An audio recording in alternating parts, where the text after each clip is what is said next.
The lone white male entered the bank at approximately 9:50 this morning and committed an armed robbery inside the bank.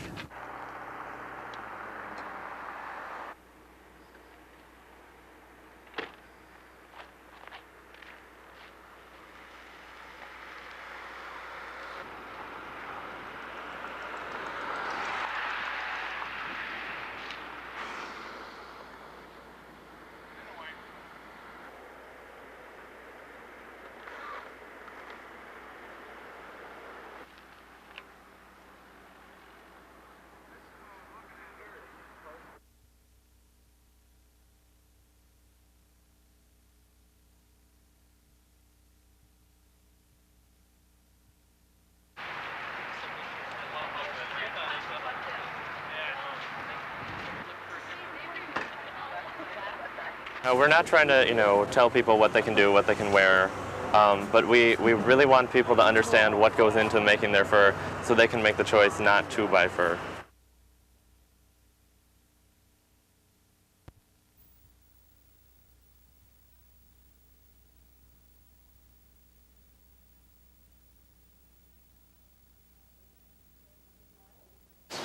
All right? Families worked and played under the tree. Schools like St. John's in Duluth have been quietly educating students for many years, but the days of being quiet are over. Private schools are beginning aggressive marketing campaigns to tell the community what they're all about. They're trying to attract students and their parents to look at what they say is an option in education. We have all the same qualifications that the public schools have. They get the same technology, they get the same, all the teachers have the same requirements and so forth. We just want them to know that the teachers that are here, we think are special people, and we treat all our students like special people. Duluth's public school system is also working hard to draw students with a strategic plan that looks to the future. The plan specifically calls for making public education more attractive to private school students. I've always felt throughout the years that I've been a school administrator is that we need good private schools as well as good public schools. And I'm all for private schools, but also in that whole thing of private and public education, I think the spirit of competition is great. Both public and private schools say they're trying to provide a quality educational product to survive in a market where more than ever consumers are shopping around. Parents say they're willing to spend more money for quality education, either through tuition or taxes. So as the competition for students increases, schools will have to prove they can make the grade. In Duluth, Derek Hines, News 6.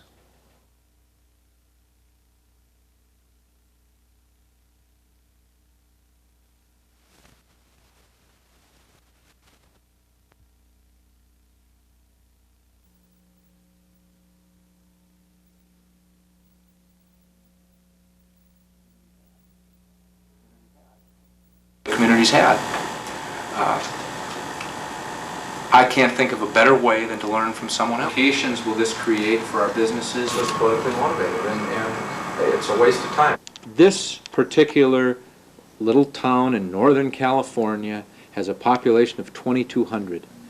They have more snow than we have.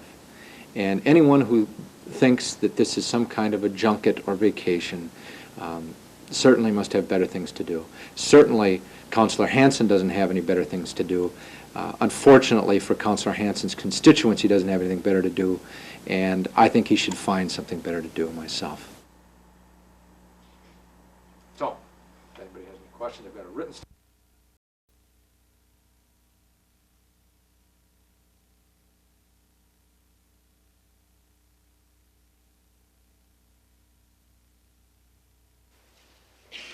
Apologize for keeping you waiting.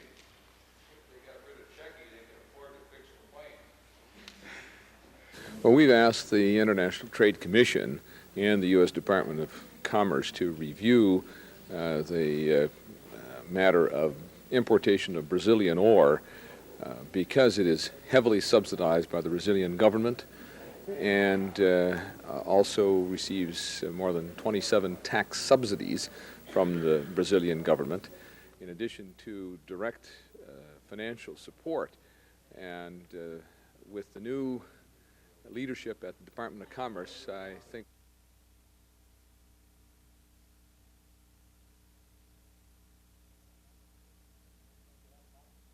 we need to have a lot of materials and equipment to go out and do that kind of river cleanup, or can we just do more with more? We also see things that are wrong out there, and we do it anyway, and the credits end up just being credits that don't really go. What I want to know now is what kind of community service is going on in Duluth. And we want 4,000 young people to get back into the education stream and do community service.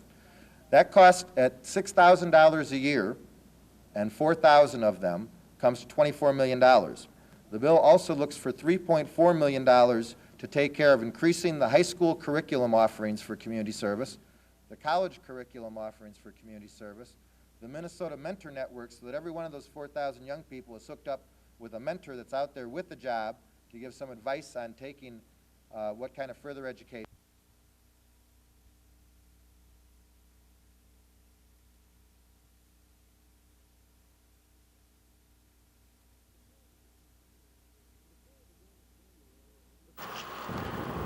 The story began in January of 1990. Someone broke into Lakewood Cemetery and took the corpse of a 9-year-old boy from its crypt.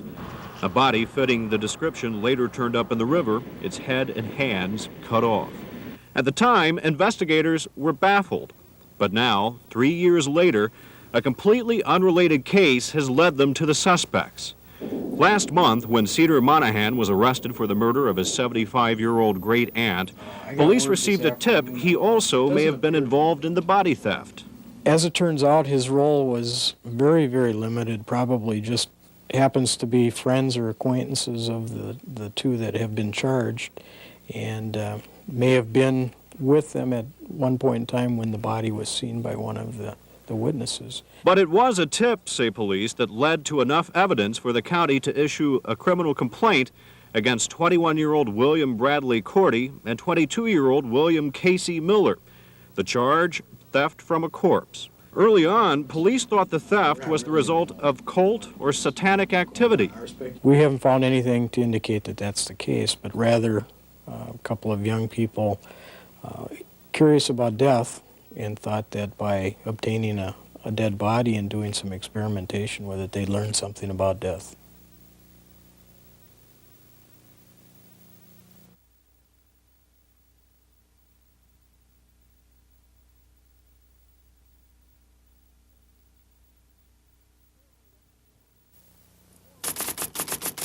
.401ks and IRAs are the two most common kinds of tax-deferred retirement plans.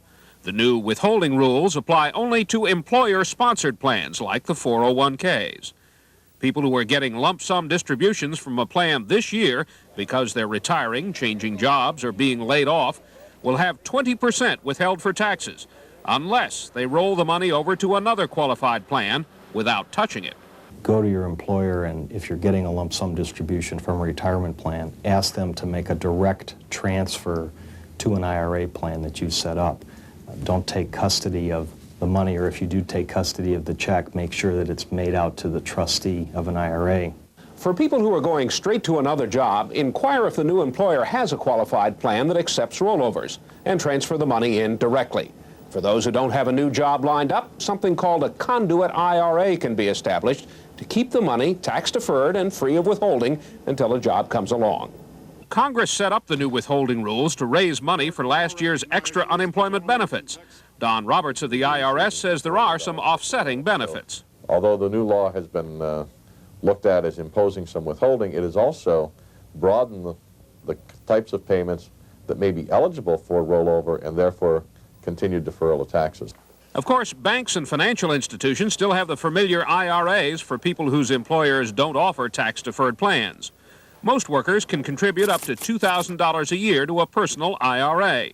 And while the deductibility of contributions depends on income levels, the interest is still tax-deferred, and the accounts can still be opened for the 1992 tax year until this coming April 15th. For NBC News, I'm Kevin McCullough.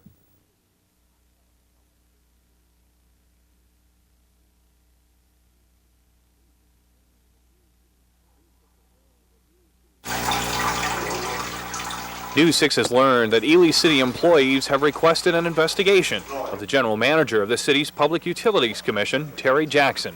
Among the allegations leveled by the employees are claims that Jackson used city vehicles for personal use. The president of Ely's Public Utilities Commission says unless there were flagrant abuses, Jackson's use of city vehicles would be acceptable. They do have a right to, and they do have a duty to take them home because they're on 24-hour-a-day call, 7 days a week. They never have a day off if there's a problem, and they come and they go. And I know both of the supervisors and the general manager do that. The employees who declined to be identified also alleged Jackson ordered city employees to travel to Duluth to pick up and deliver building supplies to his home during work hours. The city employees hired a private attorney who asked the St. Louis County Sheriff's Department to investigate. The Sheriff's Department then forwarded the case to the Bureau of Criminal Apprehension. The Sheriff's Department spokesman said some of the allegations against Jackson, if true, could be criminal in nature. The Public Utilities Commission president admits Jackson is not closely supervised, but says questions need to be asked. I guess the big concern is where the allegation came from and who made the allegation, because I haven't heard any names of that. I don't know if it's just somebody that's making allegations because they want to have a little story going up in Ely or what. So I'm kind of really in a position that I don't know what to say. Other than the fact that there is an investigation, they'll certainly continue it until they've found the answers. And when we caught up with Jackson by telephone, he said he hadn't heard of the allegations against him and didn't want to comment until he had talked to an attorney. The Bureau of Criminal Apprehension would not confirm that a criminal investigation is underway. Public utilities officials say they will look into the matter immediately. In Ely, Derek Hines, News 6.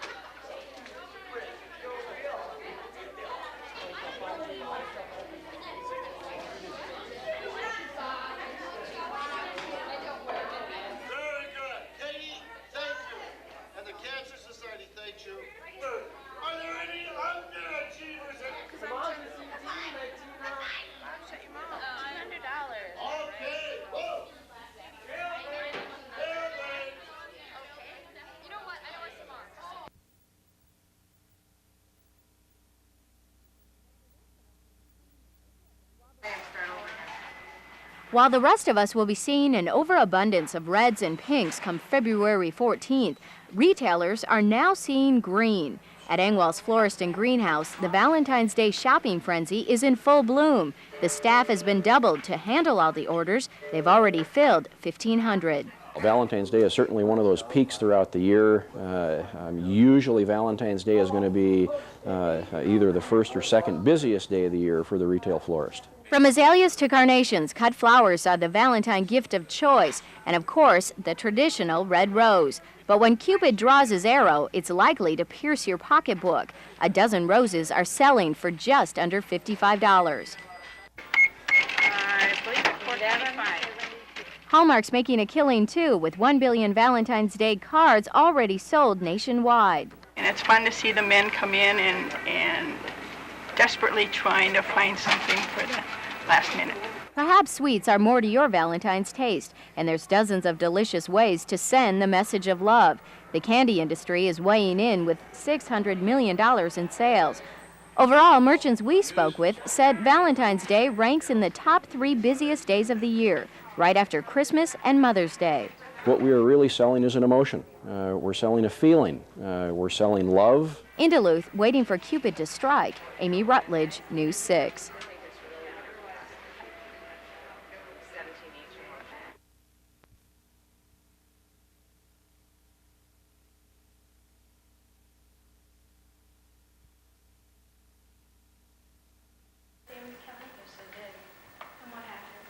I was arrested for disorderly conduct.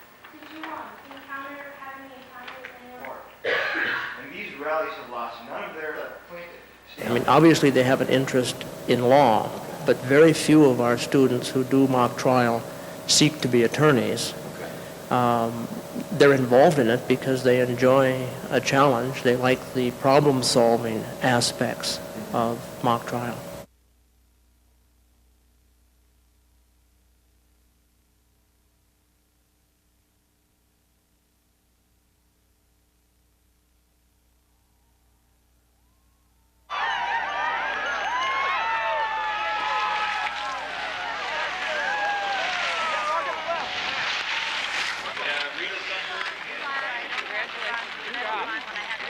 Everybody was chasing and it was like just hang on. Dumped it and I got across. It was Hey, Brian, you were cranking today. it was hard at the end because it was into the wind. And I was leading a train of probably about 7 men most of the way. So I just kept looking back and it didn't see any yellow bibs, so I felt pretty good. The Morabasa Open headquarters, great souvenirs in there, and again, we're expecting the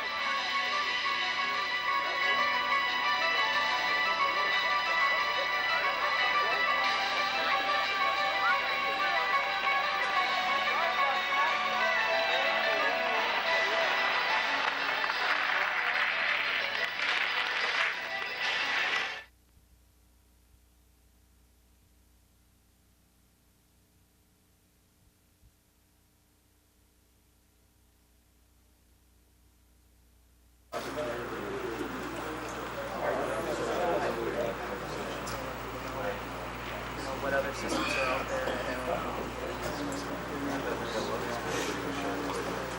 And there are not enough providers in the rural area. Anything that would discount any of us would be a dramatic crisis for the consumer.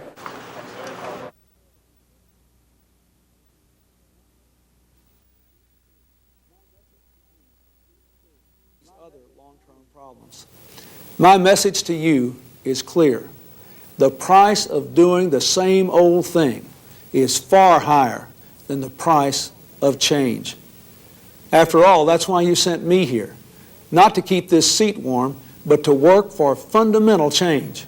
To make Washington work for all Americans, not just the special interests. And to chart a course that will enable us to compete and win in this new world.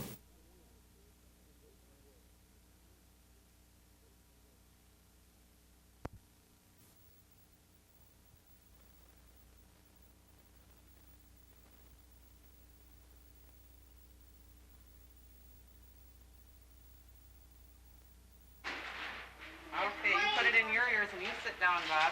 There we go. My heart is right here. Yeah. Sound? How did it feel? Okay. I don't know if you have time, but I was hoping like maybe you could take this. See if you can feel that little bump right in his wrist. Go to the bathroom. Where the heart is pumping the blood to all the parts of his body to keep Bobby strong and healthy. So we have to draw it on a piece of paper. Because that's like somebody draw. Look at me. It's already dirty. Okay.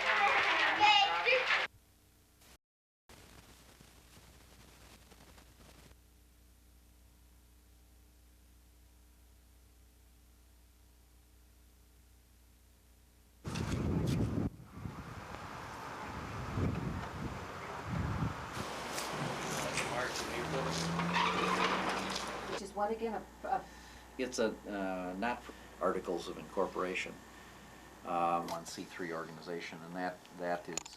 Over the years, we have not done that because they are two separate organizations. The hospital does not control the foundation. It has its own board. It's separately incorporated. It does exist as a support organization for the hospital, so we are related. Yes, I mean the purpose of the foundation is to support the hospital. We chose to separate because I think it more accurately portrays each of the institutions.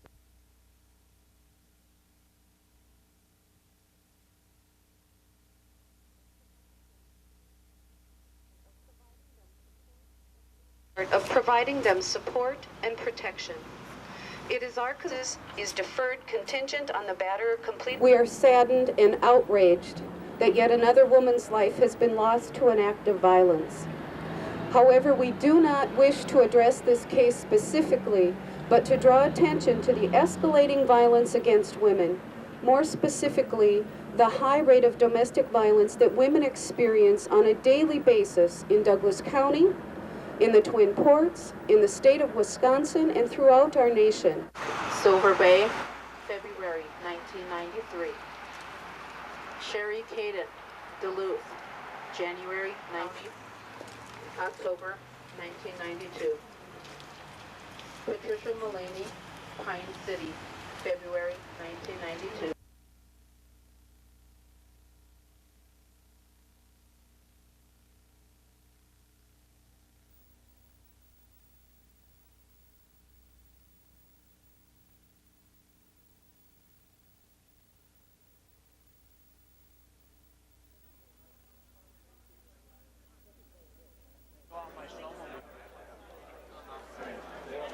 It's looking very good. As most people are aware, in 1992 we had a very good year. It was a very strong demand for the housing out there. 93 is continuing the same way. The interest rates are certainly helping us, and the demand for housing is continuing to be very strong.